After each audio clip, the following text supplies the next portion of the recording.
नमस्कार, मैं जगदीश प्रसाद, हिंदी शिक्षक। आज आपको अनौपचारिक पत्र के बारे में बताऊंगा। अनौपचारिक पत्र किसे कहते हैं, अनौपचारिक पत्र के प्रकार कितने प्रकार के होते हैं, ये सब के बारे में आज हम चर्चा करेंगे। तो चलिए हम शुरुआत करते हैं। अनौपचारिक पत्र। तो अनौपचारिक पत्र की शुरुआत करने से पहले हम उनका एक परिचय जान लेते हैं कि अनौपचारिक पत्र कैसे लिखा जाता है। तो पहला बिंदु है, पत्र लेखन एक उपयोगी कला है। पत्र लेखन है वो एक उपयोगी कला है। हमें अच्छे से लिखना चाहिए। हर कोई इंसान पत्र को अच्छे शब्दों में नहीं लिख सकता। जो अच्छे से जानता है, शब्दों की पहचान है उनको, वो ही इस पत्र को लिख सकता है। पत्र लिखने की परंपरा प्राचीन काल से चली आ रही है। जो पत्र लेखन है वो आज से नहीं, प्राचीन काल से, बहुत पहले से चली आ रही है। पत्र अपने मन की भावना को वाणी देने का उत्तम साधन है। जो पत्र लेखन है वो अपने विचारों को प्रकट करने का सबसे अच्छा साधन है। तो इसलिए पत्र लेखन उपयोगी हुआ या नहीं हुआ? हुआ ना। जीवन में सफल होने के लिए प्रभावी पत्र लेखन क्षमता होनी चाहिए। यदि हमें जीवन में सफलता प्राप्त करनी है तो हमें भी एक प्रभावी पत्र लिखना आना चाहिए। पत्र लेखन में ध्यान रखने योग्य बातें जिसको आप देख सकते हैं, बहुत जरूरी है। तो पहला बिंदु है, पत्र की भाषा पत्र पाने वाले के मानसिक स्तर के अनुरूप होनी चाहिए। जैसे हम पत्र लिख रहे हैं, उस पत्र में आपको पता है कि हम किसको पत्र लिख रहे हैं। अनौपचारिक पत्र में आपको पता ही रहता है तो हम किसको लिख रहे हैं, तो उसकी भाषा के अनुसार हमें पत्र लिखना है। उसकी भाषा के अनुसार हमें शब्दों का प्रयोग करना है। दूसरा बिंदु है, पत्र में सरल और छोटे छोटे वाक्यों का प्रयोग होना चाहिए।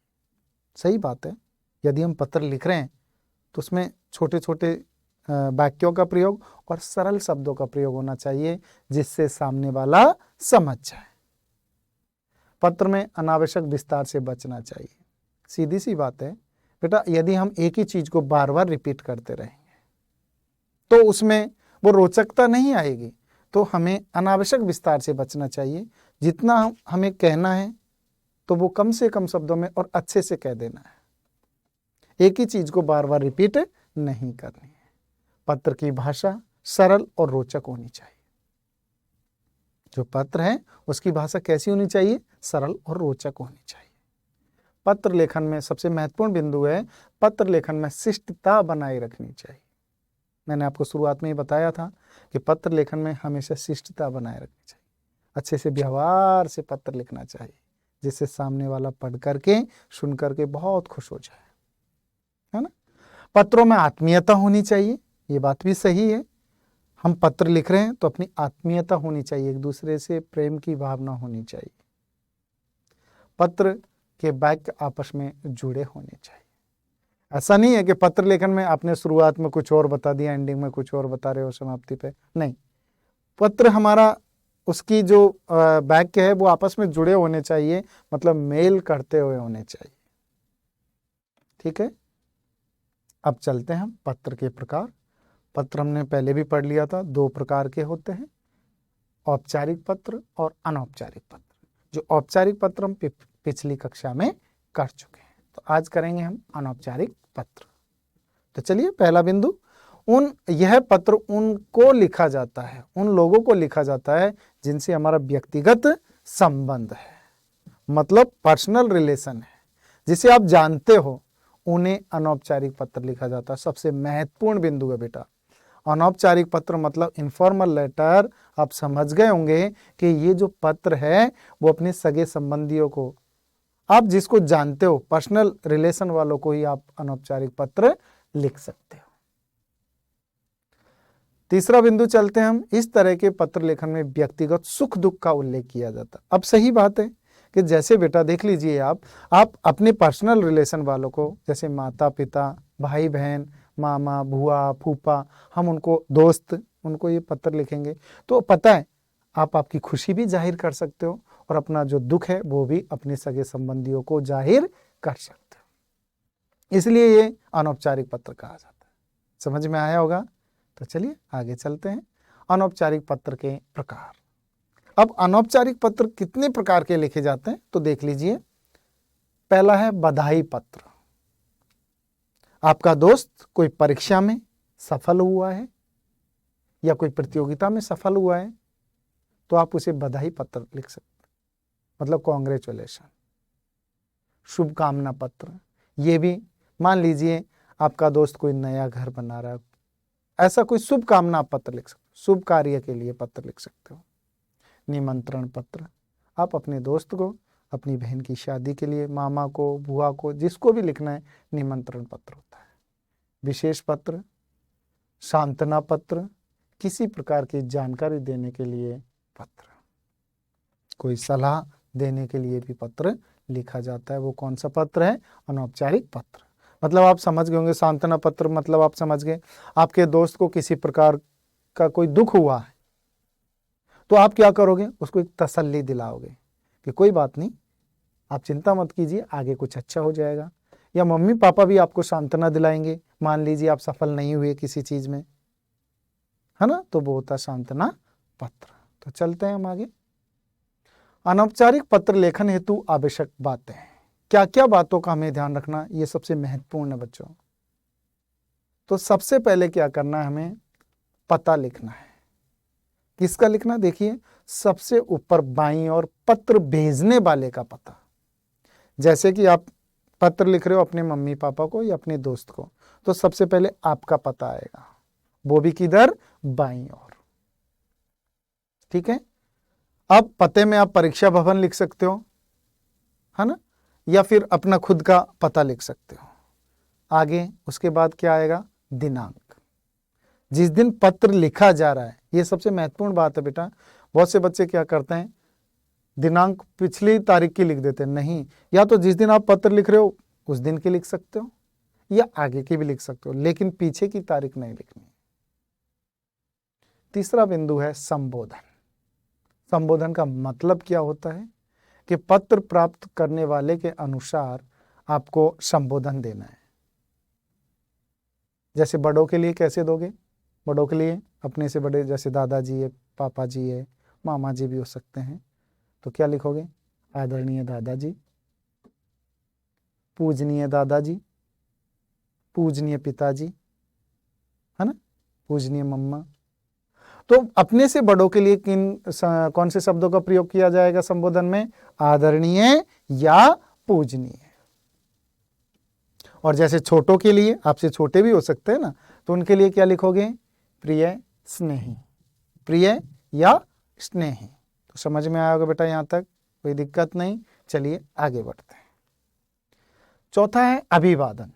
अभिवादन का मतलब क्या होता है? अभी तो हमने संबोधन किया था, अब क्या करना है? हमें उनका रिस्पेक्ट करना है।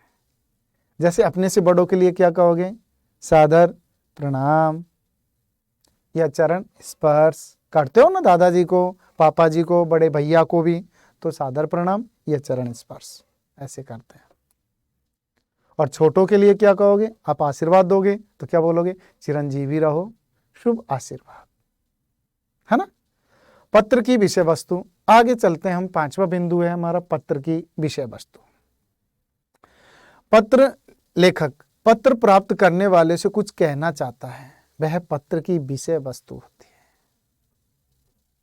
मतलब जो बॉडी होती है ना, जो बॉडी होती है, उसमें आप क्या कहना चाहते हो वो आपको लिखना है। किस लिए लिख रहे हो वो आपको लिखना है।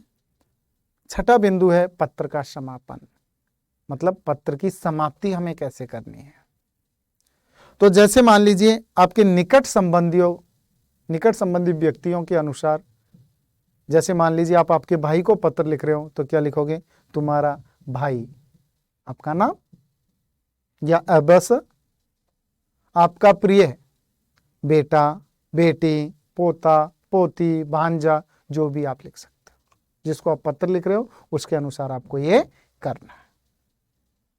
तो चलिए हम अनौपचारिक पत्र का प्रारूप जानते हैं। तो सबसे पहले क्या आएगा? लिखने वाले का पता।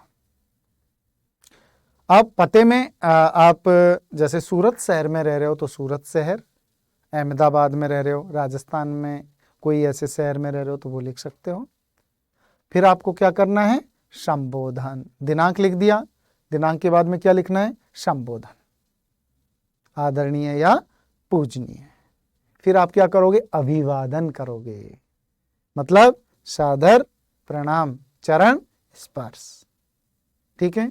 फिर क्या आएगी, पत्र की विषय वस्तु, मतलब आप पत्र किससे संबंधी लिख रहे हो, वो प्रश्न में दिया रहेगा, आप लिख सकते हो। फिर हमें पत्र की समाप्ति करनी है, तो क्या करना है पत्र की समाप्ति, मतलब भाई आप किसको पत्र लिख रहे हो, भाई को लिख रहे हो तो तुम्हारा भाई, तुम्हारा प्रिय भाई, या पापा को लिख रहे हो या दादाजी को लिख रहे हो तो तुम्हारा प्रिय पोता है या तुम्हारा प्रिय बेटा, है ना। तो यहां तक समझ में आया बच्चों। चलो फिर आगे चलते हैं।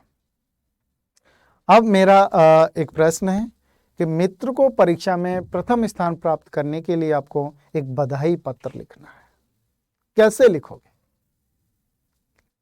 तो सबसे पहले क्या आएगा, पता, है ना, पते में आपका शहर सब कुछ आ जाएगा। उसके बाद क्या आएगा, दिनांक, मैंने यहाँ पर दिनांक डाल रखी है, ये आपके हिसाब से आप डाल सकते हो, मतलब जिस दिन लिख रहे हो उस दिन। उसके बाद में क्या लिखोगे, अपने दोस्त को लिख रहे हो तो क्या आएगा, प्रिय मित्र। अब प्रिय मित्र को आप अपने दोस्त को क्या कहोगे, सदा सुखी रहो, है ना। चलिए तो आगे देखते हैं विषय वस्तु में क्या लिखा है। मैं कुशल मंगल हूं और आशा करता हूं कि तुम भी कुशल मंगल होंगे। कल तुम्हारे पिताजी ने फोन किया तो कहा कि तुम बोर्ड परीक्षा में पूरे जिले में प्रथम आए। यह समाचार सुनकर मन खुशी से भर गया। अब आपके दोस्त को ऐसे ही लिखोगे ना, भाई आपका दोस्त परीक्षा में प्रथम स्थान प्राप्त किया, तो आप तो ऐसे ही करोगे ना। आगे, मुझे तो, अब आपको ये 2 पैराग्राफ में लिखना होता है, यहाँ पर मैंने 4 किया, लेकिन आप 2 ही पैराग्राफ में लिख दीजिए। आगे क्या लिखा है कि मुझे तो पहले ही विश्वास था कि तुम प्रथम आओगे। इस परीक्षा के लिए तुम्हारे परिश्रम ने ही तुम्हें इस ऊंचाई तक पहुंचाया है। देखो कितनी अच्छी बात लिखी है। तो आपको भी आपके दोस्त को यदि बधाई देनी है तो ऐसे शब्दों का प्रयोग करना है, इस तरीके से आपको उस पत्र को प्रभावशाली बनाना है ना। आगे क्या लिखा है, मुझे पूरी आशा थी कि तुम्हारा परिश्रम रंग लाएगा। तुमने प्रथम स्थान प्राप्त कर यह सिद्ध कर दिया कि दृढ़ संकल्प और कठिन परिश्रम से कुछ भी प्राप्त किया जा सकता है। कितनी अच्छी बात है दोस्त, पढ़कर के सुनकर के बहुत आनंदित हो जाएगा, है ना। आगे क्या लिखा है, मैं सदैव यह कामना करूंगा कि तुम्हें जीवन में हर परीक्षा में प्रथम आने का सौभाग्य मिले। तुम इसी तरह अपने परिवार और विद्यालय का गौरव बढ़ाते रहो, इसी प्रकार मेहनत करते रहो और सभी को प्रसन्नता प्रदान करो। कितनी अच्छी बात है बेटा। अब इस पत्र को पढ़कर के क्या दोस्त खुश नहीं होगा, होगा ना। तो ऐसे आपको प्रभावी बनाने के लिए ऐसे शब्दों का प्रयोग भी करना है। अब समाप्ति की ओर चलते हैं। तो समाप्ति की ओर क्या लिखोगे, तुम्हारा मित्र, तुम्हारा मित्र अबस नाम हो सकता है, अपना नाम लिख सकते हो या फिर अबस लिख सकते हो, लेकिन बोर्ड परीक्षा में अपना नाम नहीं लिखना होता है। तो बच्चों मुझे आशा है कि यहाँ तक आपके समझ में आया होगा। अब मैं आपको एक अभ्यास प्रश्न दे रहा हूँ, आप कोशिश करना, नहीं आया तो मेरे से पूछना। तो प्रश्न है मेरा, अपने मित्र को भाषण प्रतियोगिता में प्रथम स्थान प्राप्त करने पर बधाई पत्र लिखें। तो आप जल्द से जल्द इस पत्र का अभ्यास करें और मुझे भेजें। धन्यवाद। आपका दिन शुभ रहे।